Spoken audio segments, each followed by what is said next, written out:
Hello and welcome to part 2 of our sculptured painting for our tree canister. Today we're going to be painting, so you'll need the following supplies. At least 2 colors of paint, 2 or 3 brushes, a paint palette, a cup of water for rinsing your brushes, and a towel or paper towel for drying your brushes. Also, optionally, you can have a third metallic color, which each of you should have in your kits. That will be a final optional step. So we are going to be painting this little guy. The 2 colors I've chosen are green and blue. And I'm going to do them one at a time.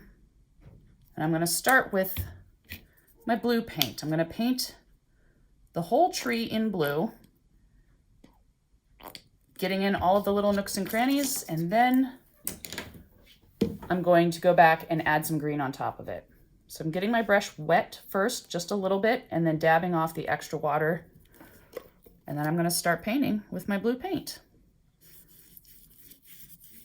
Now you don't want your brush to be too wet for this, because if it is, it's going to make your paint look a lot thinner and not as opaque, and then you might still see some of the tape coloring underneath your blue paint. So the goal with this first layer, whichever color you choose, and you can do any color you want, the goal with the first layer is to get all of the tape and Mod Podge and tissue paper covered so you can't see any of it. I want this whole thing to be solid blue, and I want to make sure I get into all these little cracks and crevices that were created by our paint, or I'm sorry, by our tissue paper and tape.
Okay, I'm just about done with my blue layer of paint. I'm just going through and making sure I haven't missed any spots.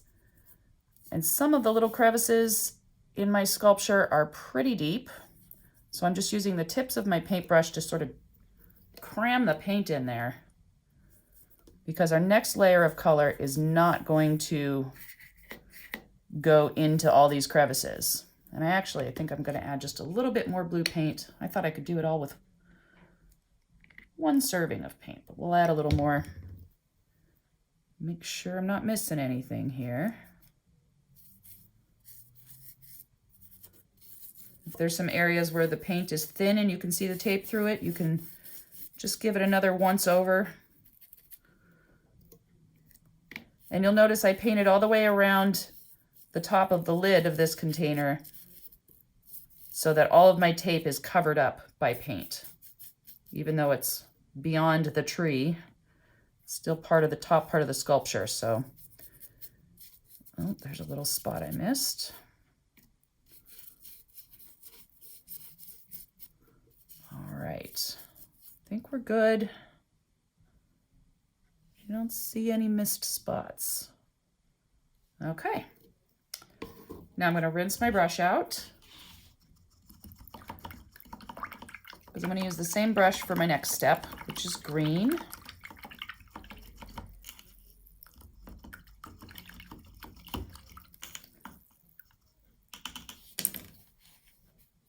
Okay.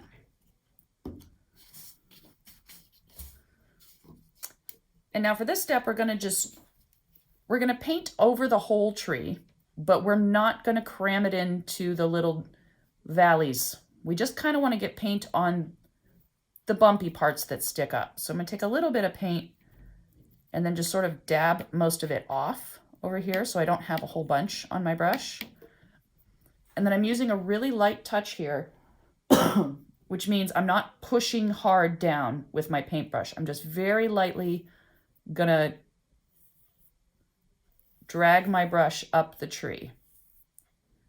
And you can see the paint is getting caught on the bumpy parts, and that's what I want. I'm gonna let the inside or the deep parts of the tree stay blue, and I'm just doing a light layer of green over the bumps. Now, if you notice that your two colors that you've chosen are blending together, you might want to just wait a little bit for your first color layer to dry, because then once that dries, it won't blend with your top color.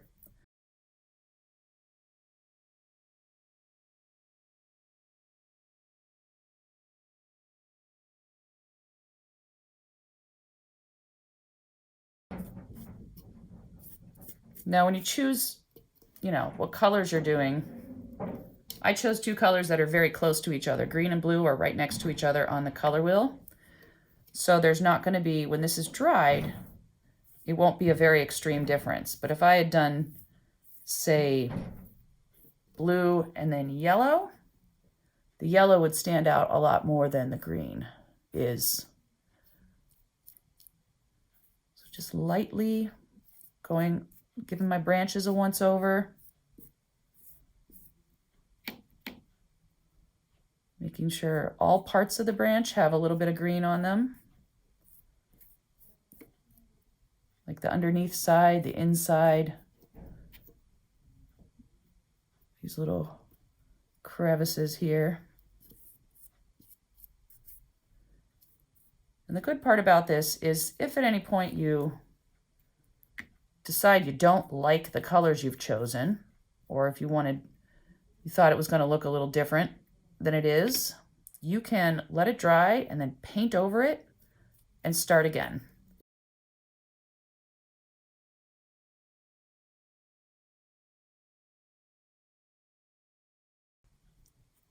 Okay. And here's another thing. If you have an area where you put on too much of your top color and you think, oh, that's too much, I don't like it. Like I did that right here. What I'm going to do is take some of my bottom color, the dark color blue, and just go over it with the blue using the same light stroking technique, and then that will lessen the impact there.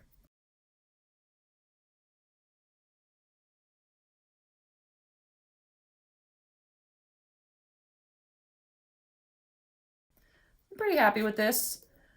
Now I want to show you the optional third painting step if you like. If you like your tree the way it looks right now, if you're happy with those colors, you just leave them right where they are. I'm going to add a little bit of a metallic blendy thing to my tree here.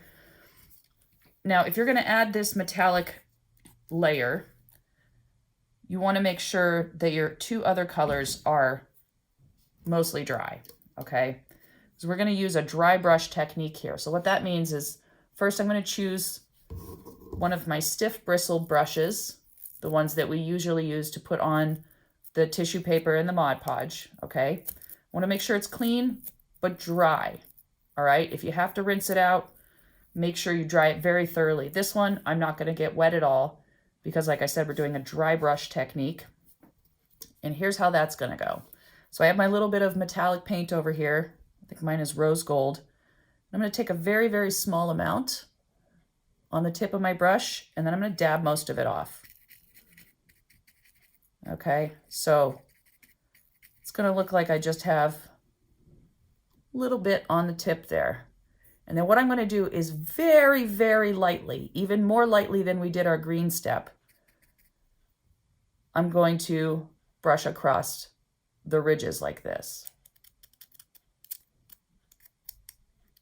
I'm kind of lightly and quickly adding a little bit of metallic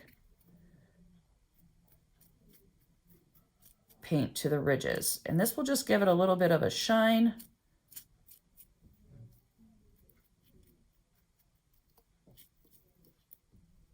And like I said, this step is optional. You sure don't have to do it if you're not into it, but I like a little bit of metallic glow on my nature art.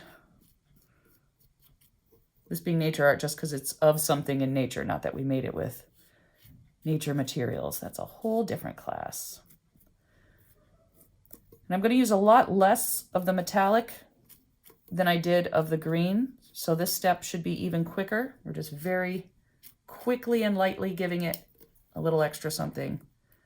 And because my paint is not dry underneath the metallic, it's kind of blending together. And I'm okay with that for the purposes of showing you guys how to do this. But when it's done and all dry, I might go back and add more metallic paint. So the nice thing about this metallic layer is it really, really brings out all of the ridges and tree bark texture that you worked so hard on while you were creating the sculpture part of this.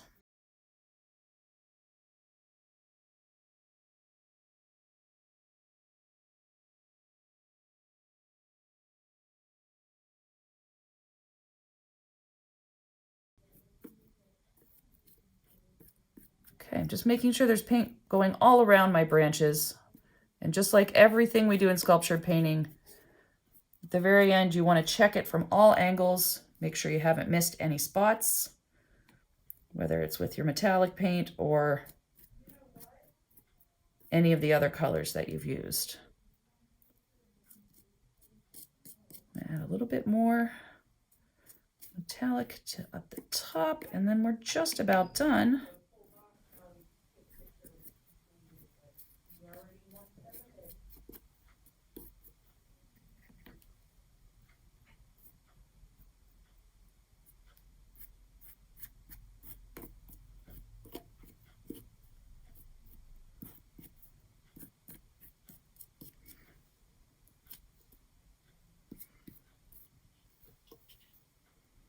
One little more spot right here.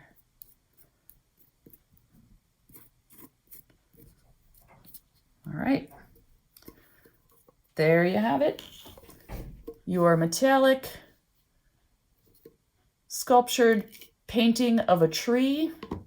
As you can see, I'm filming from above, so it just still looks like a weird hand trying to grab you when I said it this way. But anyway, send pictures of your finished artwork so that we can take a look at what you've been doing. Thanks, everybody, and have a great day.